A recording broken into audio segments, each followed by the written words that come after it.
R.I.C.H coming right back at you. And today we got to talk about the case of Cyrus Carmack-Belton, a 14-year-old who was shot and killed after being accused of stealing a bottle of water in South Carolina. And I want to handle this with care because a child lost his life, a family is broken, a community is angry, and this is one of those stories where you can feel the pain on both sides of the debate, even when the final result doesn't sit right with you. Rick Chow, the former store owner, was found not guilty of murder on June 1st, 2026. The verdict hit a lot of people hard because the facts people keep coming back to are simple and painful. Cyrus was 14 years old.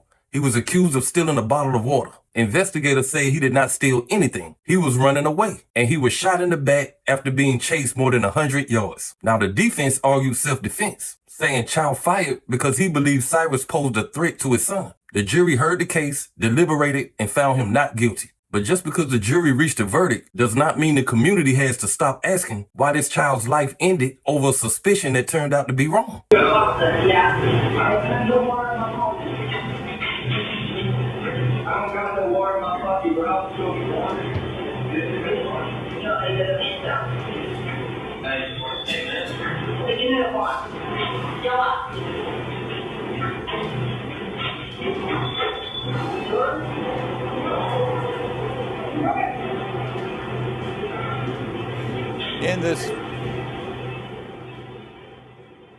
In this video, you see Cyrus wearing a red jacket, telling Rick Chow's wife he does not have any water in his pockets before picking up his backpack and walking out of the store. And shortly after, Cyrus was chased by Rick Chow and his son, Andy, before the teenager was shot. News 19's Kiki Gushu was in the courtroom for all of today's testimony and the moment these videos were shown to jurors. She is joining us right now from outside the Richland County Courthouse with the latest update. Hi there, Kiki. Erica, JR, today's testimony moved away from what happened in the street that night Cyrus Carmack-Belton was shot and moved back into the Shell gas station that Rick Chow owned. Now today, most of the afternoon was spent showing the jurors, the prosecution showing the jurors, surveillance video from that Shell gas station. They also brought to the stand a new witness, investigator Tama Jordan. Now, the state played surveillance footage showing Cyrus inside the store and questioned former investigator Tama Jordan about the gas station's camera system. Jordan testified Rick Chow's familiar with the surveillance equipment, and prosecutors repeatedly asked whether those cameras could have been used to help identify Cyrus later rather than chasing him. Do you think you would have some tools to help identify him? Yes. And investigate whether or not he had stolen water? Yes. Do you feel confident law enforcement could have handled this? Absolutely. Also presented testimony from a firearms expert who said the bullet recovered in the case matched a Glock 45. Late in the day, the defense shifted its focus to Cyrus's possession of a firearm, showing jurors a social media photo taken the night before the shooting that showed him holding the same gun found at the scene. The final witness of the day was a forensic pathologist who testified about the path of the bullet through Cyrus's body, as attorneys continue to debate what his position was the moment he was shot. And court has now wrapped for the day. The state is expected to rest tomorrow, and then it will be the defense's turn to bring witnesses to the stand. At 11, I'll be bringing you a recap of all of today's testimony. Stay tuned for that. And I'll be in the courtroom for the rest of this trial, bringing you the latest. Live in Richland County, Kiki Gushu, News 19, WLTX. All right, Kiki, thank you so much. News 19's Christy Calcagno sat down with an attorney today to get a better understanding of what happened today. Take a listen.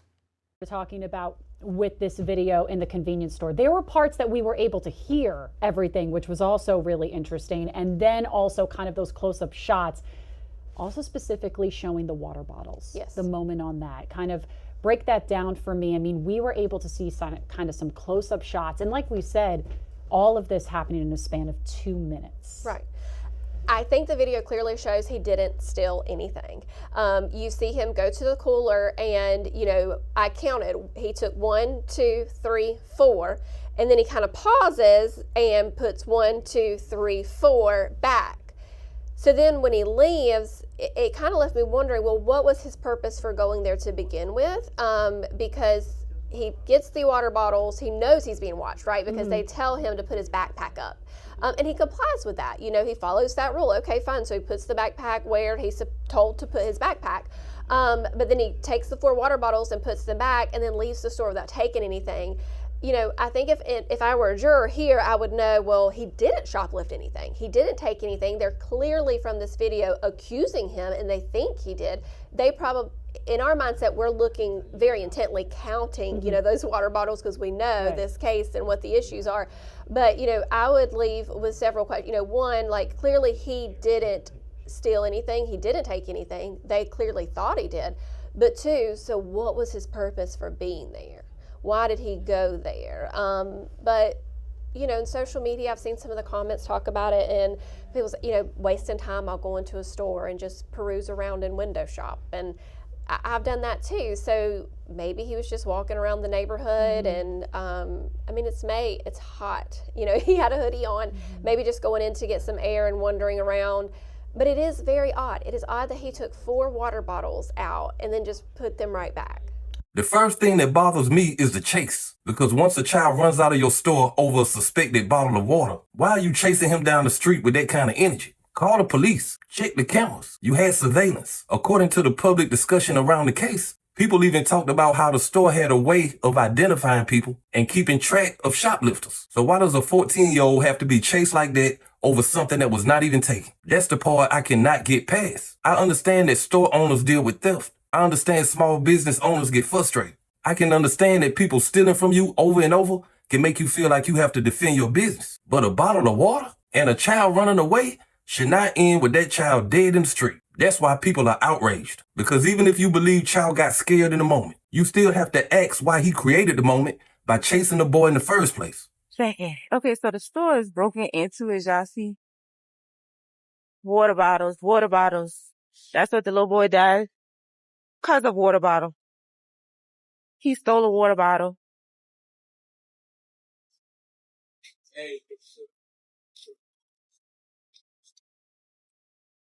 $0.89 water. He lost his life for.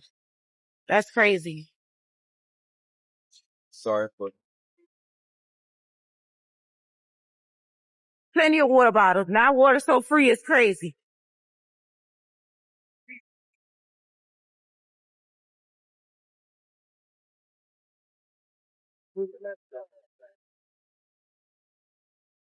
They stole all the cigars, the Newports, the lottery tickets, everything. Still on the ground. It's a whole case of Heineken still on the ground. Trash shit. I understand the anger, but I also want to be clear for YouTube and for real life. Outrage has to be directed with a purpose. Destroying property may show pain, but it does not bring Cyrus back. What it does show is that people felt like the system looked at this child running away and still could not give his family the answer they were praying for. That kind of pain don't just disappear because a verdict is read. When the community watches a 14-year-old boy get described like a threat before he is described like a child, that community is going to react. And that is where this case becomes bigger than just one store owner. It becomes about how quickly black children can be seen as dangerous. It becomes about how fast fear can become a defense after a life is gone. Now we have to talk about the gun too, because this story is not that simple. Reporting says Cyrus had a gun, and that is part of why this case has people torn. I'm not gonna act like a 14-year-old walking around with a firearm is not a serious problem, because it is. That is a terrible reality, and it should scare every parent, every uncle, every coach, every teacher, and everybody who cares about young black boys. A child with a gun is a sign that too many adults, too many systems, and too many communities failed before that day ever happened. But having a gun does not automatically answer the question of whether he had to be shot in the back while he was running away. Prosecutors argued that there was no evidence that he pointed the gun at Chow, and witnesses reportedly said they never saw him point a gun at Chow. The defense said something different, and the jury accepted enough of that argument to acquit. That's why this case is so painful. The gun makes it harder for some people to process, but the chase still makes it hard for many people to accept the verdict. You don't even know there's a gun if you stay in the gas station! Right? Do you have any reason to believe that your dad was up there against his will? No, sir. He voluntarily ran up Springtree Drive to where Cyrus Carmack-Belton was shot, correct? Yes, sir. Correct? Yes, sir. Nobody made him leave the Shell gas station that day, right? No, to my knowledge, no, sir. The shooting doesn't happen if everybody stays in the Shell gas station that day, correct? Everyone? Yes, sir. It doesn't happen, correct? Yes, sir. Shooting doesn't happen if everybody stays put in the Shell gas station, correct? Yes, sir. Thank you. It doesn't happen if Cyrus doesn't put a gun on you either, correct? Correct. Thank you. No further questions. You don't even know there's a gun if you stay in the gas station! Right? Your Honor. You don't know he's got a gun if you stay put in the Shell gas station, correct? Yes, sir. I'm correct. Yes, sir. Thank you. This is where the courtroom part matters, because jurors had to decide who they believe and what they believed happened in those final seconds. And when people watch testimony, they are not just listening to words. They are looking at body language, hesitation, confidence, contradictions, and whether the story feels solid under pressure. But at the end of the day, the jury made its decision. That does not mean everybody watching has to feel peace about it. A not guilty verdict means that the state did not convince the jury beyond a reasonable doubt. It does not mean Cyrus's life didn't matter. It does not mean the community has to go home and swallow this pain quietly. It means the criminal case ended in a way that left a lot of people feeling like a child was killed and nobody was held responsible. And that is a heavy thing to sit with. Indictment number 2023 GS 4007440. State of South Carolina, County of Richland versus Chike Rick Chow. We, the jury, unanimously find the defendant, Chike Rick Chow, as to the charge of murder, not guilty. Signed number 302, foreperson, June the 1st, 2026. Madam Forelady, was this your verdict and the verdict of the entire jury? Yes, ma'am, it was. Thank you. And from the state, you like the poll, jury, Your Honor? Madam Forelady and ladies and gentlemen of the jury, I'm going to ask you 2 questions relating to your verdict. Please answer yes or no to each. Number 302, was this your verdict? Yes, it was. Is it still your verdict? Yes, it is. Number 2, was this your verdict? 257, Yes. is it still your verdict? Yes. Number 63, was this your verdict? Is it still your verdict? Yes. Number 208, was this your verdict? 208, is it still your verdict? Number 226, was this your verdict? Yes. Is it still your verdict? Yes. Number 329, was this your verdict? Yes. Is it still your verdict? Yes. Number 222, was this your verdict? Yes. Is it still your verdict? Yes. Number 164, was this your verdict? Yes. Is it still your verdict? Yes. Number 21, was this your verdict? Yes. Is it still your verdict? Yes. Number 204, was this your verdict? Yes. Is it still your verdict? Yes. Number 232, was this your verdict? Yes. Is it still your verdict? Yes. Number 259, was this your verdict? Yes. Is it still your verdict? Yes. The jury's been told, Your Honor. Very good. Anything else? Not at this time, Your Honor. We just like it's time for post-trial motions. Normal 10 days. We feel those. 10 days for any post-trial motions you may have, anything to the defense? Okay. Look it over, Your Honor. Okay. Ladies and gentlemen, you can return to your jury room. I'll be right back there to excuse you. With regard to thankful jury.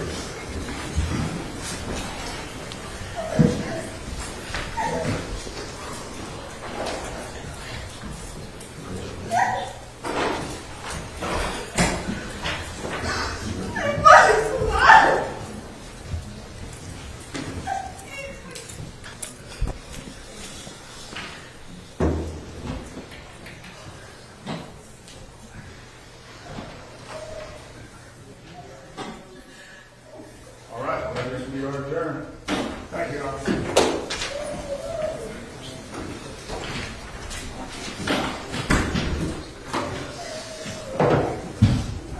That's the sound no family should ever have to make in a courtroom. That is a family hearing that the man who shot their child in the back is walking out without a murder conviction. I don't care what side of the legal argument you land on. You should still be able to feel that pain. Cyrus was 14. He had a father. He had a family. He had people who loved him. He had a future that should have had more time to grow, change, mature, and become something else. That's why this hurts. Because when a child dies, we are not just talking about what he did that day. We are talking about everything he will never get to do after that day. And I also want to speak to you young dudes watching. Do not let this case turn into a simple, the system don't kill conversation and then just move on. Do not walk around with a gun thinking it makes you safer. Do not let social media, street culture, or the people around you make you think posing with weapons makes you look strong. The world already looks at young black boys like they are older, harder, and more dangerous than they really are. When you add a gun to that picture, you give people who already fear you the easiest excuse to say they was justified. That may not be fair, but it's real. And I need young people to understand that reality before they end up in a situation where they don't get to explain their side. Cyrus did not deserve to die. Saying that does not mean we ignore the gun. And acknowledging the gun does not mean we excuse the chasing or the shooting. A grown conversation has to hold all of those things at the same time.